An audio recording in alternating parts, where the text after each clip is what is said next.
La semana pasada estuvimos hablando de algunos de los impedimentos o de las razones por las cuales no oramos, y hablamos de dos, básicamente la semana pasada. La primera es porque no somos salvos. Esa es la primera razón, ¿verdad? ¿Y por qué? Porque la palabra de Dios dice que la oración de los justos es el gozo del Señor, pero el sacrificio de los impíos es abominación a Él. Además, si yo no creo, si soy incrédulo, ¿cómo voy a orar a un Dios en el cual apenas si tengo alguna información y en el cual no creo verdaderamente? Entonces, la primera, la oración es el resultado, es la demanda de nuestra naturaleza, de nuestra nueva naturaleza. Si hay alguno acá que no le dan para nada ganas de orar y no tiene intención de orar, entonces al final viene conmigo, oramos para que se convierta y tenga una nueva naturaleza, porque eso quiere decir que si no le dan ganas de orar y no quiere orar, no es salvo. Amén. Y entonces si no es salvo, va directo al infierno, y no queremos que nadie se pierda. Amén. Ni Dios lo quiere tampoco. Si usted ve en el Salmo 84, y por eso hablamos de nuevo nacimiento, de ser salvo, en el Salmo 84 David escribe, en realidad este salmo no lo escribió David, lo escribió alguien más. Pero dice la palabra, eso no quiere decir que no lo haya escrito David, no quiere decir que no sea verdad, ¿verdad? Es la palabra de Dios. Dice en el Salmo 84, cuán amables son tus moradas, oh Jehová de los ejércitos, anhela mi alma y aún ardientemente desea los atrios de Jehová. Mi corazón y mi carne cantan al Dios vivo. Si usted se da cuenta, no es simplemente un decir, es la forma como está escrito habla de un anhelo, de un deseo, de una necesidad dentro del corazón de él de orar. De la misma manera, cada uno de nosotros, si somos nacidos de nuevo, vamos a experimentar esa necesidad, ese anhelo, aunque nos cueste, pero lo vamos a querer, ¿ok? Porque nuestra nueva naturaleza se alimenta de la oración, se alimenta de la palabra, de la meditación de la palabra, de la comunión con Dios, de la alabanza, de la adoración. Eso alimenta nuestra nueva naturaleza. Amén. Muy bien. El segundo que vimos la semana pasada es que la gente no ora, ya es salva, pero no ora porque no es su prioridad. Todavía está ocupado en sus propias cosas, en sus propios planes, agendas, ocupaciones, y entonces no tiene tiempo para orar. Sabe que necesita orar, pero no ora. ¿Por qué? Porque sus actividades cotidianas lo absorben de tal manera que no tiene tiempo para hacerlo. ¿Cuál es la solución a este impedimento para orar? Es poner conscientemente a Dios como nuestra primera prioridad, y más que nuestra primera prioridad, nuestra única prioridad. Todas las demás prioridades o todo el demás ordenamiento de nuestras actividades debería venir de poner a Dios como nuestra única prioridad, y Él nos va a decir, ok, hoy vas a hacer esto y esto, en este orden, en estos tiempos y con estos resultados. Pero Dios, mire, si Dios es el primero, siempre lo digo, ¿verdad? Ya me lo he oído decir usted otras veces, si Dios es el primero en mi vida, hay algo que es segundo, hay algo que es tercero, cuarto, quinto, y ese segundo, tercero, cuarto y quinto va a estar peleando por el primer lugar.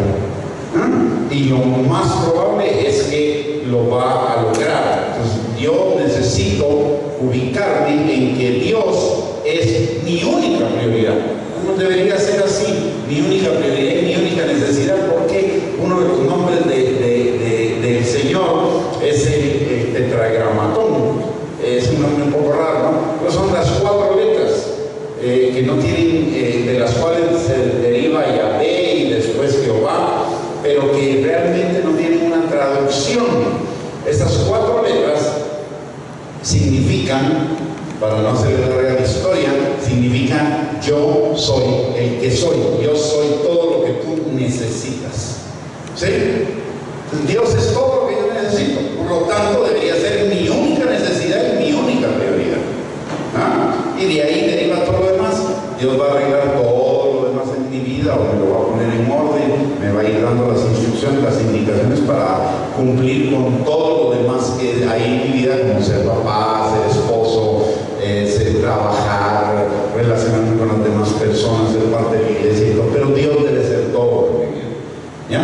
De ahí deriva todo lo demás. El problema que tenemos los cristianos en una buena medida es que le damos prioridad a un montón de cosas menos al Señor. Damos prioridad a un montón de cosas menos al Señor. Si le diéramos la prioridad al Señor, nuestras vidas muchas veces serían diferentes. En lugar de tomar decisiones por nosotros mismos que después van a crear problemas, tomaríamos decisiones en Dios. Y cuando tomamos decisiones en Dios, no van a haber problemas. Amén. Necesitamos tomarlo a Él en primer lugar, o en el único lugar, darle a Él la prioridad total y absoluta. La otra cuestión por la cual los creyentes no oramos es porque no entendemos el valor de la oración. Creemos que ser salvos es solamente eso, ser salvos de ir a la iglesia una o dos veces por semana y ahí ya estamos hechos. Entonces, por ignorancia, el mayor interesado en mantener nuestra ignorancia es el diablo. Y voy a explicar por qué. El diablo ya nos perdió, pero el diablo sigue intentando robar, matar y destruir. ¿Sí? Nos quiere neutralizar en nuestra plenitud de vida que podemos obtener en Cristo. El diablo quiere que perdamos eso. Y entonces hace un montón de intentos, y el intento más efectivo que el diablo ha hecho en el cuerpo de Cristo es la ignorancia. La palabra de Dios dice que el pueblo perece por falta de conocimiento. Las dos cosas que a los cristianos nos cuesta más en la vida como cristianos es leer la palabra y orar. ¿Y sabe por qué? ¿Sabe por qué nos cuestan las dos cosas? Porque a través de esas dos cosas, a través de esas dos actividades, conocemos a Dios. Y conociendo a Dios, entramos en la plenitud de Dios, y se lo voy a demostrar en Efesios capítulo número 3, en el versículo número 18.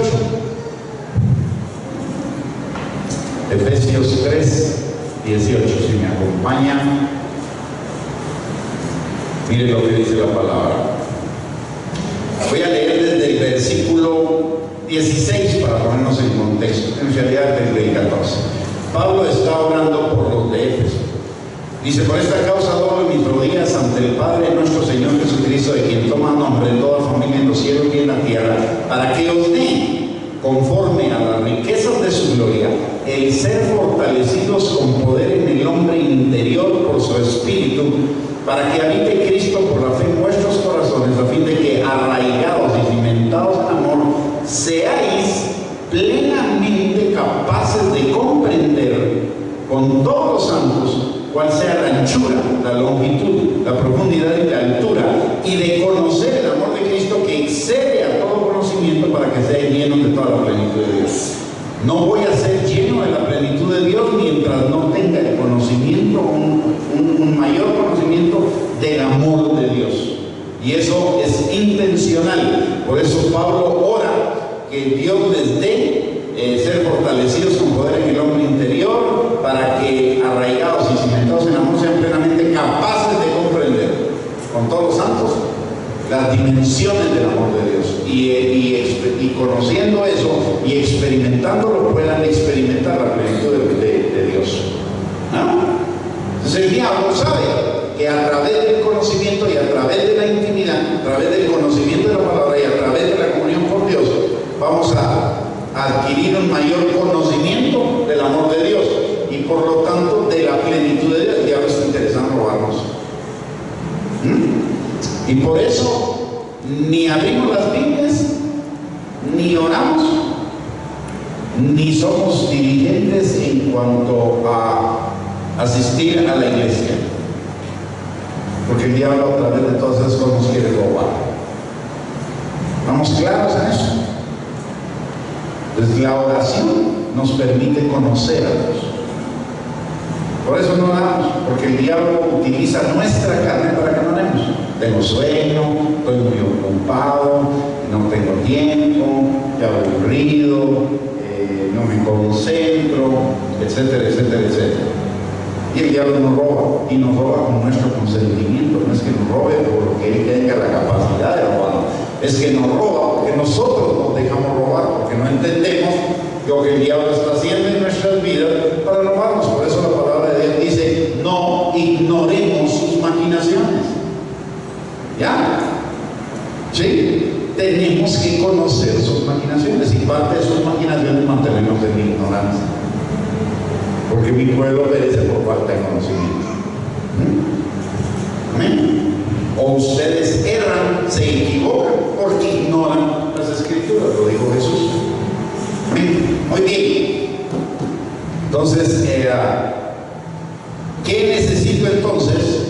Ampliar mi mente y entender que el ser salvo va más allá de tener garantizada la entrada a la vida eterna y de asistir con alguna regularidad a la iglesia. Se trata de desarrollar una relación con Dios, una relación con el Padre, con el Hijo, con el Espíritu Santo, y a través de esa relación voy a ir adquiriendo el conocimiento necesario para vivir en la plenitud de Dios. ¿Cuántos quieren vivir en la plenitud de Dios? Recuerden que Jesús dijo, además del deseo de Dios, Jesús dijo: yo he venido para que ustedes tengan vida y la tengan en abundancia. Dios quiere, hay una abundancia ahí que está disponible para nosotros, pero esa va a venir a través de la comunión con Dios. Mientras conozco más a Dios, a través de la comunión con Él, voy a vivir más la plenitud de Él. No sé si me estoy dando a entender. ¿Sí?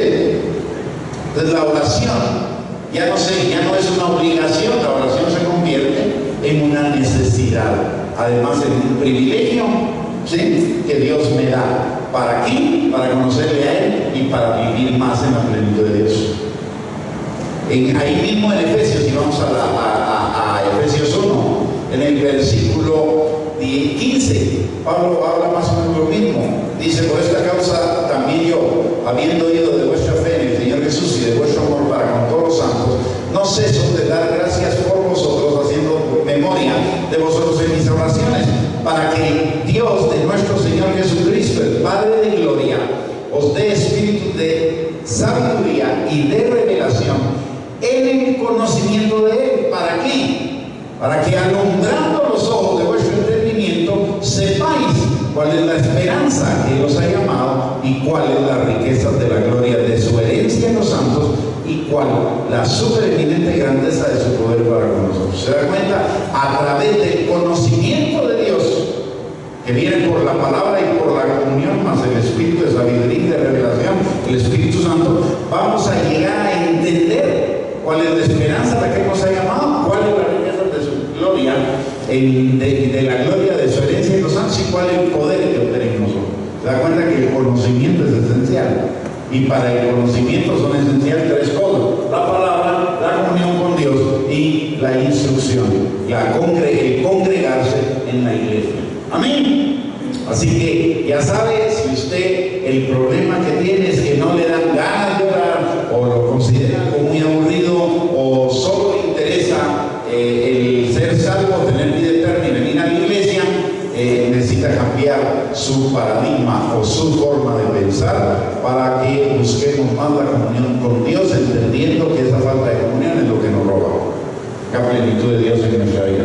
¿Sí? Hay gente que dice: hermano, pero Dios da problema y problema y problema. Entonces Dios le pregunto: si su vida está solo problema, ¿cómo está su comunión con Dios? ¿Cuánto busca la palabra? ¿Cuánto busca la oración? Indefectiblemente, la respuesta siempre es muy poco. Ahí está. ¿Sí? Ahí está. Si busca muy poco a Dios, va a tener muy poco de Dios. ¿Ya? Tan simple como eso. ¿Por qué? Muy simple. La palabra de Dios dice en Gálatas que el que siembra para la carne, de la carne segará corrupción, mas el que siembra para el Espíritu, del Espíritu segará vida eterna. Si Si yo estoy sembrando para la carne y no le estoy poniendo atención a las cosas de Dios, ¿en dónde estoy sembrando? ¿Ah? A ver, contéstenme, ¿dónde estoy sembrando? Si no tengo mis pensamientos en las cosas de Dios, ¿en dónde tengo mis pensamientos? En las cosas de la carne. Entonces estoy sembrando para la carne. ¿Qué voy a cosechar? La carne. ¿Sí?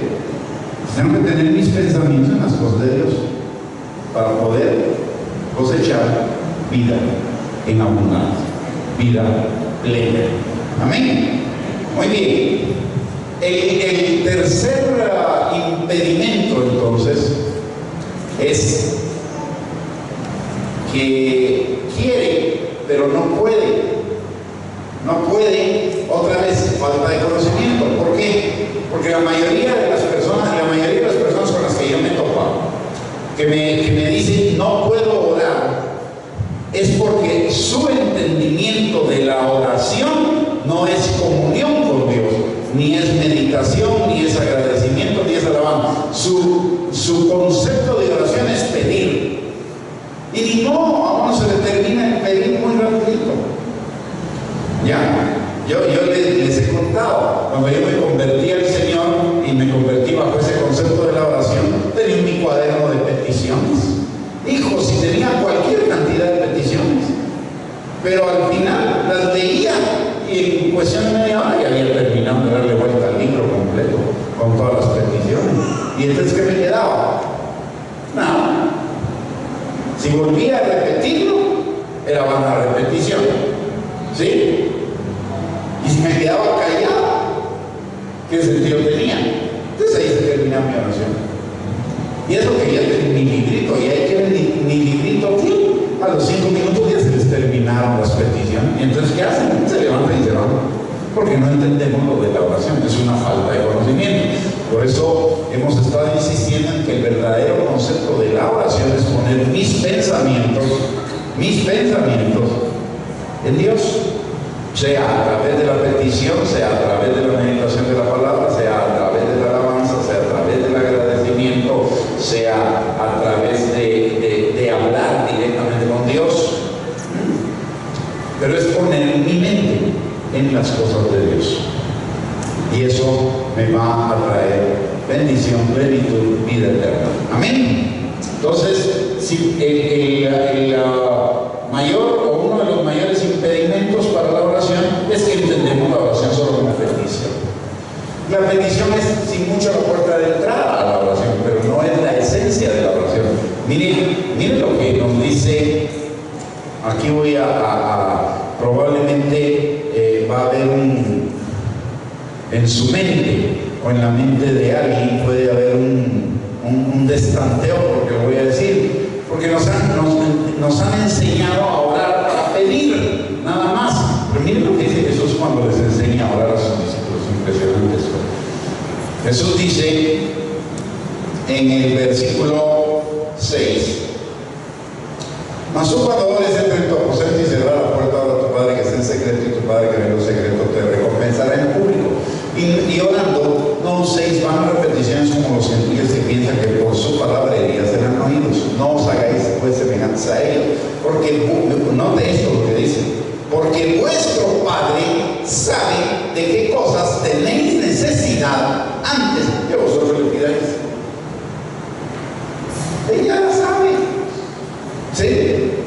Pero no dice no pidan, porque ella la sabe antes de que vosotros pidáis. Está bien, pida, pero no se quede ahí, porque después viene todo lo demás. Vosotros pues oraréis: Padre nuestro que estás en los cielos, santificado sea tu nombre, venga tu reino, hágase tu voluntad como en el cielo, así también en la tierra.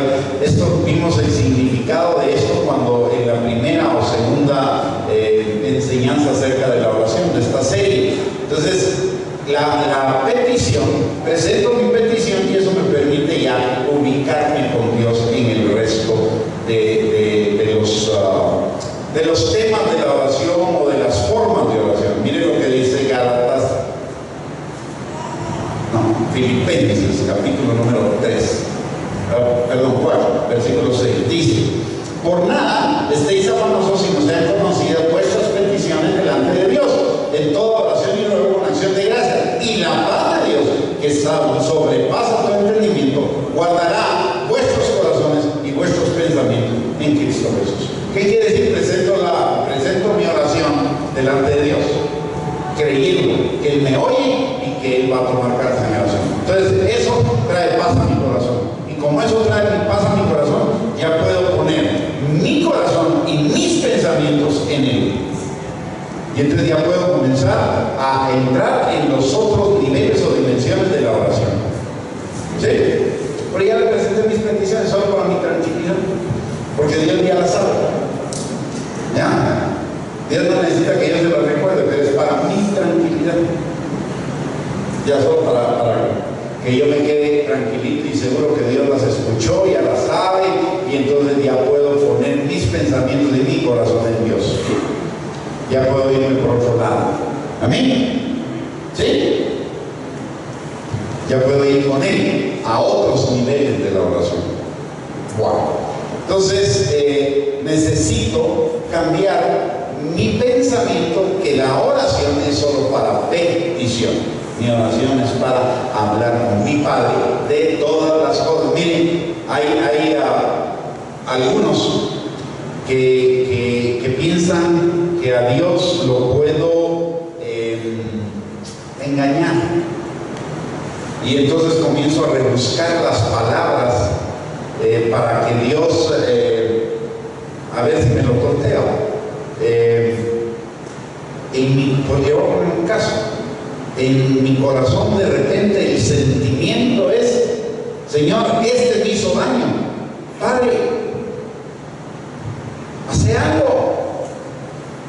Y yo digo: Señor, tú sabes que este me hizo algo, pero Señor, yo lo bendigo. No, hombre, si lo que hay en mi corazón Dios lo conoce. Y lo que tengo es ganas de que le vaya mal.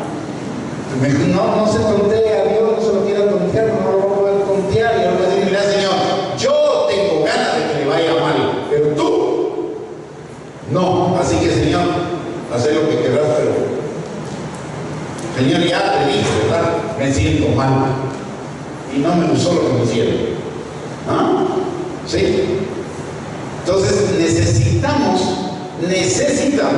ir con Dios con autenticidad. Mire David sus enemigos: Señor, que caiga fuego sobre ellos y destruyelos, arrásalos. ¿Sí? Pero después David en el mismo salmo dice: pero yo, Señor, meditaré en tu palabra. Ya se había desahogado con Dios. Y después le dice al Señor: hacer lo que querrás, Señor. Y sin embargo, mire, ahí uno se tiene que hacer algunas preguntas. Cuando David hace eso, Dios no lo reprende. Sin embargo, cuando Juan y Jacobo entran con Jesús a una aldea, y en esa aldea no le quieren poner atención a Jesús y casi que lo echan, y entonces viene Juan y Jacobo a decirle: Señor, manda que caiga fuego sobre ellos. Ustedes no saben ni lo que piden, no saben ni de qué espíritu son. ¿Por qué? ¿Sabe por qué? Porque lo que Juan y Jacobo, en buen chapín, estaban haciendo con Jesús era culebreándolo, para ver si les daba el primer lugar de todos los discípulos. Y como Jesús conocía el corazón de ellos, lo que le está diciendo es: a mí no me engañen, muchachos. Yo sé de qué espíritu son, yo sé que me están hablando por hablar, por quedar bien conmigo. Así que eso no les vale, eso no les sirve. Eso es lo que les digo realmente. Cuando uno compara, porque David dice lo mismo y Dios no lo reprende, y porque Juan y Jacobo se dicen lo mismo y Jesús sí lo reprende, y uno ve un poquito más de la historia. Juan y Jacobo querían estar sentados a la derecha y a la izquierda, ¿no? Y encima de todo eran medio manipuladores los dos, porque en una le dicen eso a Jesús y en la otra mandan a la mamá a que le diga a Jesús que los siente a la derecha o a la izquierda. Y usted todavía se siente mal de que todavía no anda como muy bien parado con el Señor y que por eso no le quiere servir. Hombre, en el camino lo van a arreglar. En el camino Dios lo arregla. Mire qué cuatecito. Y Juan, pero mire la obra de Dios en la vida de Juan, ¿verdad?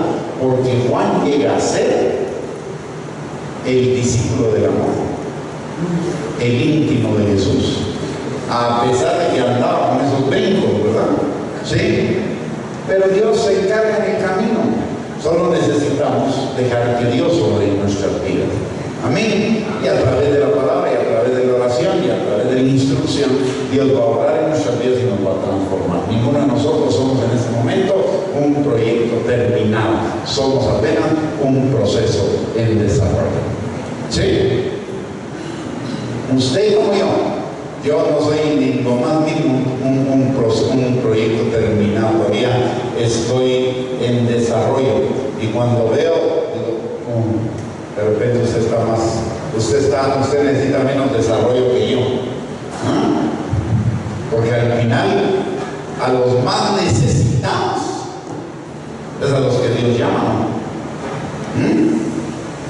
Yo no sé por qué la gente, y creo que los pastores, los ministros tenemos un poco de culpa en eso. Yo no sé por qué la gente piensa que los pastores o los ministros son los más super espirituales, no, son los más necesitados. ¿Ah? Por eso Dios nos pone en el ministerio, que no estuviéramos en el ministerio, ¿de dónde andaríamos? ¿Ah? Sí. Así de simple. Mire, yo no tengo que andar yo ocultando nada. ¿Ah? Dice la palabra que lo mismo inmundo llamó Dios, ¿no? O Dios es mentiroso, o lo que piensan la mayoría es una mentira. Y como Dios no es mentiroso, Dios es la verdad, Él tiene la verdad, entonces el que está mal soy yo. ¿Sí? A lo peor llamó Dios. Así que si usted todavía se siente con buenitis, váyase a quitarlo, mi hermano. ¿Ya? Váyase a quitarlo. Un día le va a pasar algo que se lo va a quitar de un solo. Y eso va a ser un poquito doloroso. Mejor vaya comenzando a pensar. Porque para nada somos lo bueno del mundo, no somos lo vil del mundo. Amén. Muy bien, pero no es el tema, sigamos con la oración. Entonces, la primera razón por la cual la gente no puede orar, aunque a veces quisiera, es porque no entiende la oración y ve la oración solo como petición. Necesitamos quitarnos esa idea, la oración va mucho más allá. Y como lo ven como bien, la gente lo ve como una tarea, tengo que hacerlo. ¿Sí? Yo no sé, pero a veces de entradita le damos a la gente un concepto equivocado acerca de la oración.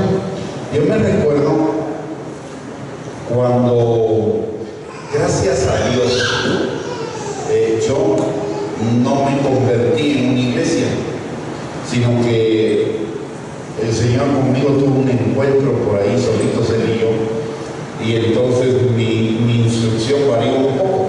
Pero yo me recuerdo que en algunas iglesias donde escuché que le decían a los nuevos convertidos, o a la gente que se convertía, bueno, bienvenido a la familia de Dios, y ya usted es un hijo de Dios, y por la gracia de Dios, y qué lindo, pero ahora usted tiene que orar, tiene que leer la Biblia y tiene que ir a la iglesia. Tiene. ¿Ah? Y entonces está obligado a orar, está obligado a leer la Biblia, está obligado a ir a la iglesia. Y estas no son obligaciones, son necesidades de nuestra hermana naturaleza.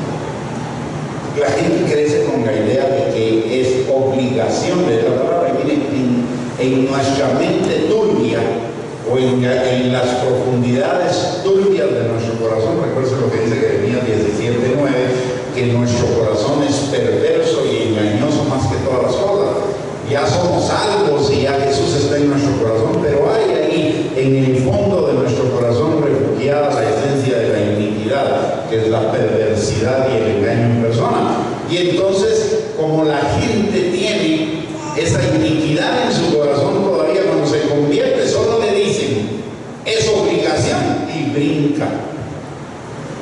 ¿O no? La rebelión salta, la rebelión de la iniquidad. ¿Ah? ¿Sí? Salta. Y entonces ya no ora, porque como es obligación, y el diablo, como sabe, ¿verdad? A alguno le sugirió que dijera que teníamos que orar. Y justo, la gente no ora por rebelión. La oración no es una obligación. Si usted no quiere orar, no ore. Se quiere orar, no ore, usted se lo pierde. El que pierde no es Dios. Dios no deja de ser Dios porque usted no ore. Dios sigue siendo Dios. Yo necesito orar, Dios no necesita mi oración. Hay algunos, ya se lo dije en una oportunidad, ¿verdad? Hay algunos que todavía no han entendido de qué se trata el Evangelio. Y dicen, es que si no oramos, Dios no va a hacer nada. Entonces resulta que Dios no es Dios. Porque si yo no oro, Dios no hace nada, entonces ¿quién es el que manda a Dios? ¿Quién es el que mueve a Dios? Yo. En lugar de que Dios me mueva a mí, resulta que yo voy moviendo a Dios. Dios lo va a hacer.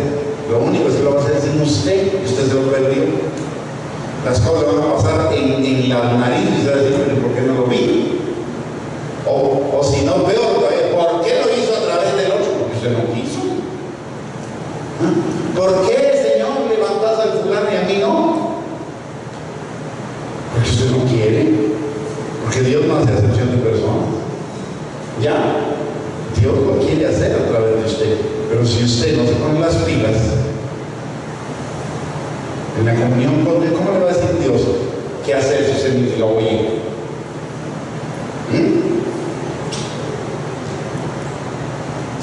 Para que Dios obre conmigo, yo tengo que saber qué es lo que Dios quiere que hagamos, ¿no? Pero si nunca lo busco, ¿cómo va a saber lo que Dios quiere que hagamos? Pues lo va a hacer con otro, no conmigo.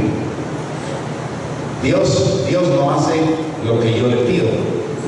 Lo que yo le pido es el anuncio de lo que Dios me está diciendo que Él va a hacer conmigo. En otras palabras, la oración no alinea a Dios conmigo, me alinea a mí con Dios. ¿Ya? Y entonces veo los milagros de Dios. Y hay algunos que dicen, es que Dios sanó al fulano porque yo oré. Tanto poder de Dios, no, hombre, no es porque se oró. Es que Dios lo puso a orar porque le quería decir lo que Él iba a hacer a través de usted. ¿Sí? Y Dios lo hizo. Pero es Dios el que lo hizo, no su oración. Si fuera su oración, todas las oraciones que usted hace deberían tener respuesta, y no todas tienen, seamos sinceros, ¿verdad que no? O por lo menos no tienen la respuesta que nosotros quisiéramos, porque Dios siempre responde mi oración. Lo que pasa es que responde mi oración en una de tres respuestas: sí, no o espérate. Simple. ¿Ah? Dios no tiene que responder sí a todo. Es más, Él dice que Él solo va a atender las oraciones que sean hechas conforme a su voluntad. Por lo tanto, hay tres respuestas, ¿no? Sí, no o calma. Ya va a venir el tiempo, pero no es todavía. ¿Ah? Y cuando Dios me dice no, es porque me está diciendo, ¿sabes qué? Yo tengo algo mejor para ti, tranquilo. Así que en la oración siempre ganamos. ¿Ya? Porque si es sí, qué bueno. Si es no, también qué bueno, porque entonces Dios tiene algo mejor. Y si es esperable, es un sí diferido. Así que siempre la oración está bien. ¿Ya? No se pierde, nunca pierde, siempre gana. Pero tenemos que entender la oración no solo como petición. La oración es una buena oportunidad de hablar con Dios y obtener explicaciones de Dios. Lo que me pasó a mí, creo que fue el jueves que tuvimos el incidente, yo me quedé, la verdad, para ser sincero, me quedé un poco asustado. De dos en cuestión de un minuto, dije, wow, Señor, ¿esto qué quiere decir? Y en segundo lugar, no lo entiendo, aquellos son los ladrones, este es el que atropella y el que paga los platos rojos soy yo. Y dije, Señor, no entiendo, ¿ah? Entonces lo que hice fue que me puse a orar y le dije, Señor, yo no entender esto, no entiendo qué pasó. Explícame qué pasó. ¿No? Porque no, esto rompe mi mente, yo no puedo entender. Y Señor, la verdad es que sí, me quedé mal, Señor, explícame cómo fue la cosa. Y entonces el Señor me habló, me lo explicó. Y después de eso vino una paz a mi corazón. Qué bueno, Señor, está bien. Qué bueno. De repente tenés algún propósito en esos ladrones, ¿verdad? Y tal vez el susto que se dieron y el estar tan cerquita de lo que les iba a pasar haga que se arrepientan y se conviertan y le vuelvan al Señor de todo corazón.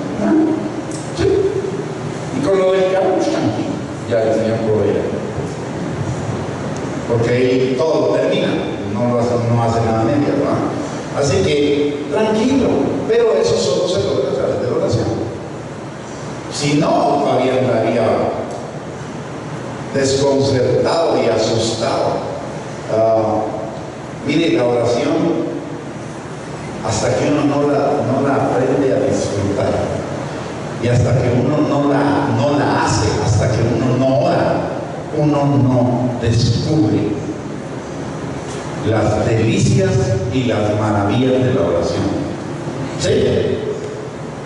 Hay un montón de gente que está esperando saber un montón de cosas para orar y nunca ora. Y le voy a decir algo: usted no puede aprender de otro la oración. Si usted se da cuenta, yo no le estoy dando cómo orar, solo le estoy hablando de algunas cositas o de algunos principios de relación a la oración. ¿Sabe por qué? Porque la oración es absolutamente personal. Usted tiene 3 hijos, y ninguno de los 3 hijos, con ninguno de los 3 hijos se habla de la misma manera. Con cada hijo habla de diferente manera. Así es Dios. Con cada hijo habla de diferente manera. Si yo le contara cómo Dios habla conmigo, usted diría: ¡ala, qué irrespetuoso! Como decía hermana Vicky antes de conocer al Padre, ¿verdad? ¿Cómo es que ese hermano se atreve a decirle papito a Dios? Que falta de respeto. Esa es una de las más livianitas. Ya le digo, mire, honestamente, que el Señor, ¿qué onda con eso? Yo me activo. A ver, barajeame, además despacito, explícamelo, dibujamelo, no entiendo. Porque es que Dios va a relacionarse conmigo como yo soy, como Él me creó. ¿Ya? ¿Sí? No como algunos que hasta les cambia la voz cuando van a orar, ¿verdad? Y uno dice: bueno, a mí me ha pasado varias veces. Yo conozco a un par de hermanos, cuando los oigo orar, digo: ¿será el mismo? ¿Será que está poseído? Porque es totalmente diferente a como es normalmente, ¿no? ¿Sí? Entonces me pregunto yo: ¿será él o será que está poseído? Ay, usted pensó mal. No, de repente poseído por el espíritu o algo así. Nada.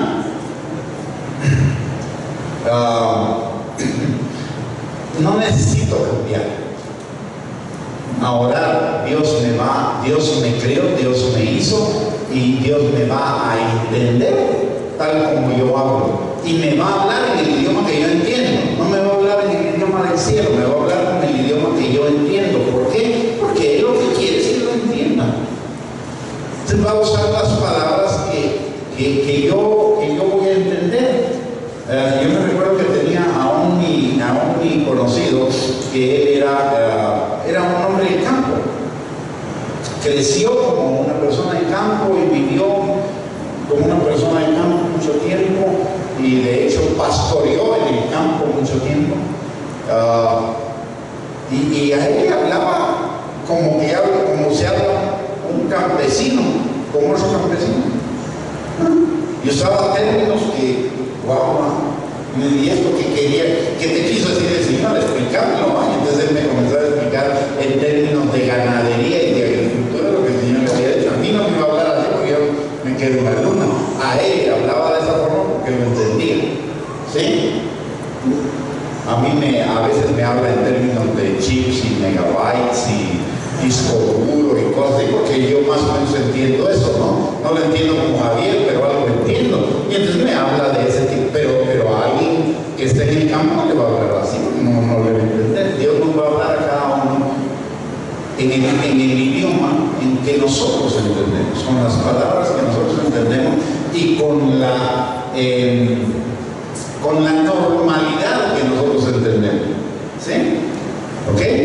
Así que no tengo que aprender fórmulas, no tengo que imitar a nadie. En la oración no tengo que imitar a nadie, en la oración tengo que ser yo. ¿Ya? Natural. No ande buscando fórmulas, no ande buscando modelos. Usted dele. Se equivoca. ¿Qué? Dios no le va a meter un jalón de orejas hoy. Dios no es legalista. Los legalistas sí le van a meter un jalón de orejas. Eso sí le van a decir, si lo oyen, le van a decir: así no se ora. Pero Dios no. ¿Ya? Dios, mire, nosotros a veces nos hacemos cosas, con cosas que Dios ni se hace. ¿Ah? Y yo no sé ni cuántas veces me dio la puerta. Y no me doy cuenta. Y Dios no me dice nada. Mentira, ¿por qué Dios no me dijo nada?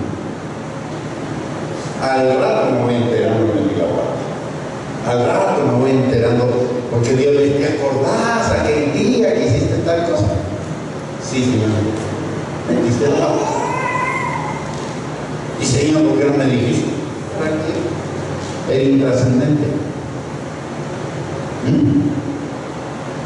Dios no está listo para ver dónde me lo va a corregirnos. Dios nos va a enseñar lo fundamental. Hay cosas que Dios nos va a hacer por momento a un lado. ¿Sí? Yo me acuerdo de las primeras veces que yo predicaba. Y les he contado, ¿verdad? Que a veces oigo mis prédicas de esos tiempos. Y digo yo: Señor, ¿cómo permitiste que yo predicara esto, Señor? ¿Cómo permitiste que dijera estas cosas? ¿Ah? Y el Señor me recuerda dulcemente que la palabra de Dios dice que el Espíritu enderezará nuestros pasos. Dios, más que lo externo, está buscando lo interno. ¿Sí? Amén. De que Dios no es tan legalista, bien. Es más, Dios no es nada legalista. Los legalistas somos nosotros, que nos ponemos nuestras propias normas y queremos que todo el mundo obedezca a nuestras normas y a nuestras formas. Dios no para nada. Dios no es nada formal. Imagínense Jesús. Miren, oiga eso, esto lo voy a usar. Jesús dice: yo no hago nada que no vea hacer a mi Padre, ¿no? Sí, va. Fíjense, Dios es tan legalista que le dijo a Jesús: vas a sanar a este ciego, agarrar tierra, escupila, hacer lodo y ponérselo en los ojos. Legalista Dios, ¿no? Formalista Dios, ¿no? Imagínense. Y nosotros con legalismos y formalismos. Libérese de sus normas, libérese de sus recetas, libérese de sus prejuicios. Sí. Lo único, ya comencé a ver hoy en el periódico: la Navidad, una fiesta pagana. Me dan ganas de contestar: si usted considera la fiesta pagana, diga a todos los demás en paz y usted no la celebre. Y ni le haga caso. Si es pagana, ¿por qué le está haciendo propaganda, pues? No sé si me entiendo. Mientras más alegan de que es pagana, más propaganda le hacen. ¿Sí? Y si es pagana y comienzan a decir que es pagana, recuérdense, la iniquidad de mi corazón va a querer hacer lo que tengo prohibido hacer, ¿no? Entonces, en lugar de ganar adentro, van a ganar gente que la va a celebrar, y encima de todo la van a condenar en algo que no es condenable, pues, porque la Biblia dice que es pecado celebrar la Navidad. Dios es infinitamente sabio, ¿no? ¿Sí? Dios conoce el presente, el pasado y el futuro, ¿o no? Entonces sabía que íbamos a celebrar la Navidad, ¿no? Si celebrar la Navidad fuera pecado, Dios no hubiera dicho: cuidado, no van a celebrar mi Navidad, porque eso es pecado. Por supuesto lo hubiera dejado, pero no lo dejó. ¿Por qué? Porque nos dio la libertad de elegir. Entonces elija. Yo no le voy a decir que la celebre, tampoco le voy a decir que no la celebre. Y es que los hijos de Dios son guiados por el Espíritu Santo. Haga lo que el Espíritu Santo le diga, no lo que le diga cualquiera. Me dé capítulo y versículo y entonces platicamos. ¿Ya? Y resulta que ahora ya no solo pecado celebrar la Navidad, ahora es pecado comer tamal.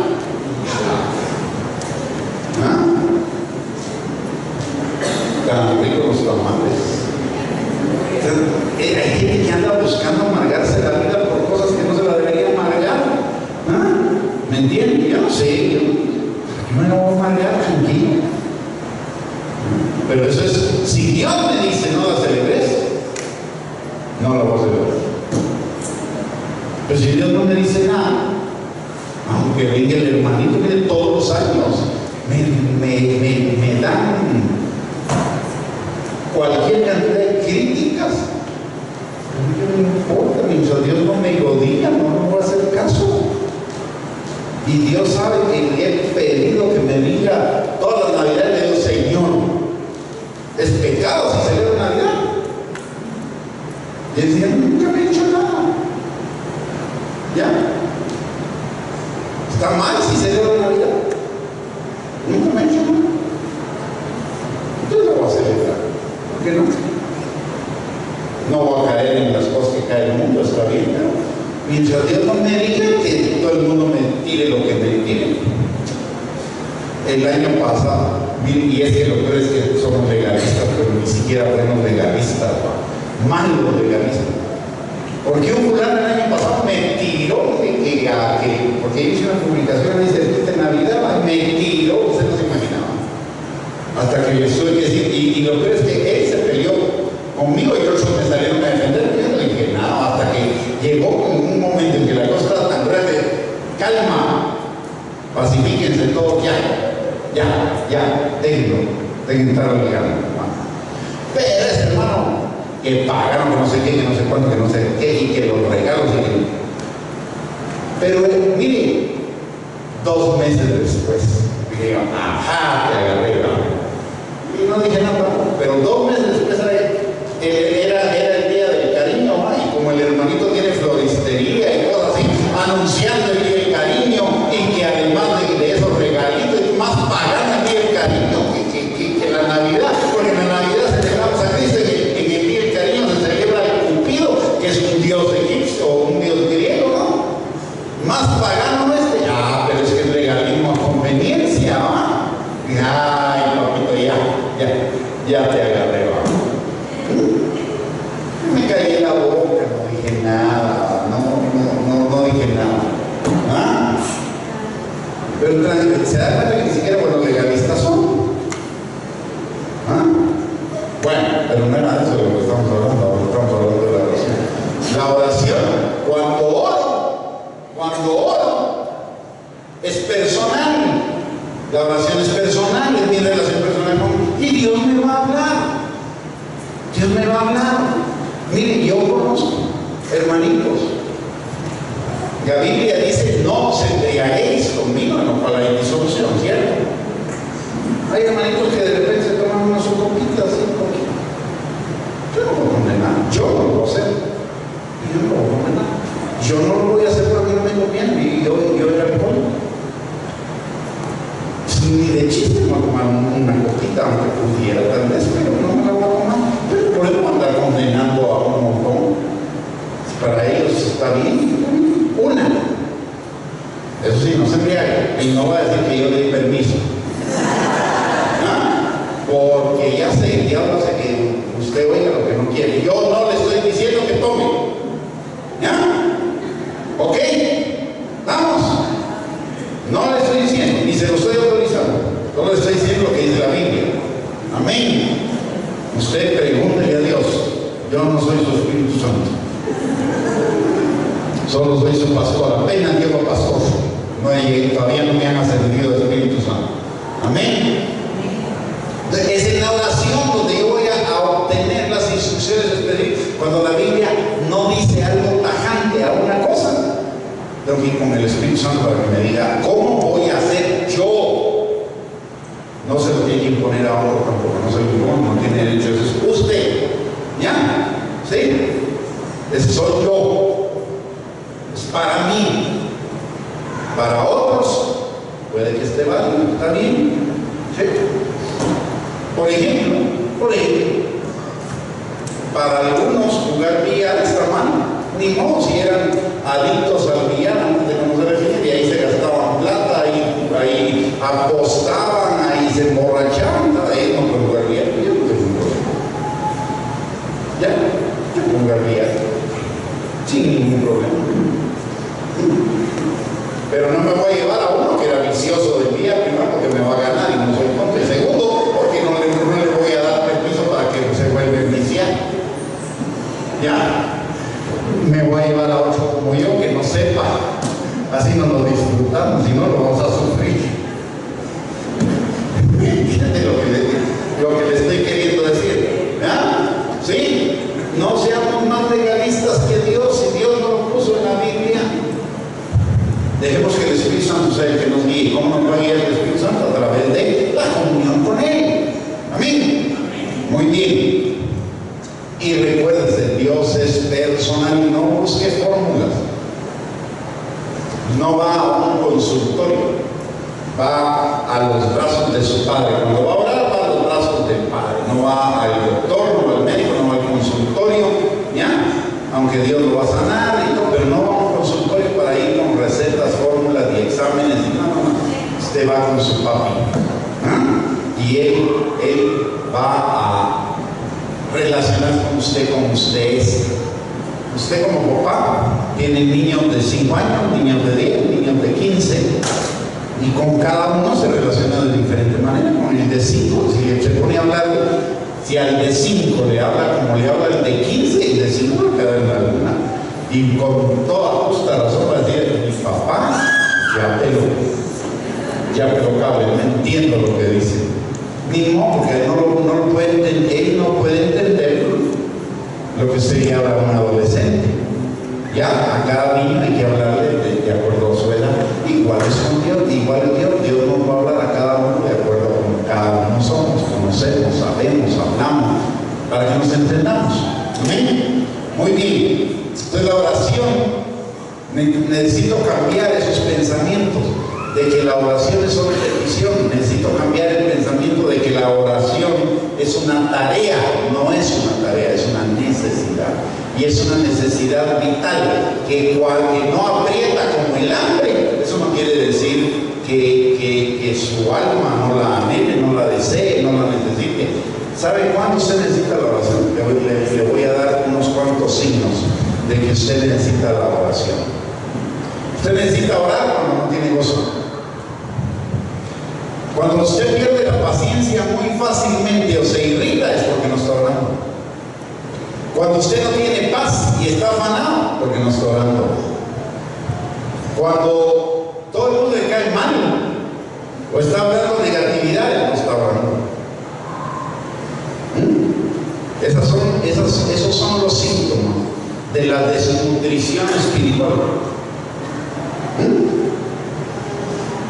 Así que sí hay síntomas, lo que pasa es que como no aprietan como el hambre, cuando usted tiene hambre hasta las, como dicen por ahí, hasta las tripas le suenan, ¿no? ¿Sí? A veces el alma no grita, pero que no grite no quiere decir que no esté manifestando síntomas. El fruto del Espíritu es amor, gozo, paz, paciencia, benignidad, bondad, fidelidad, mansedumbre, templanza. Cuando esas cosas están faltando en su vida, quiere decir que se está desnutrido espiritualmente y necesita la oración. Amén. Impaciencia, falta de gozo, negativismo, criticismo, todo le cae mal, no tiene paz en nada, anda afanado, signos de desnutrición espiritual, que necesita la oración. Amén. Muy bien. Entonces, otro concepto, tan lindo los hermanos, ¿verdad? Tan lindos los hermanos. Hay un montón de hermanitos, aquí no, que verdad, y no lo digo sarcásticamente, aquí sí no pasa eso, pero hay un montón de hermanitos y un montón de lados que vienen con uno y le dicen, hermanito, yo quiero que usted haga una oración, porque a usted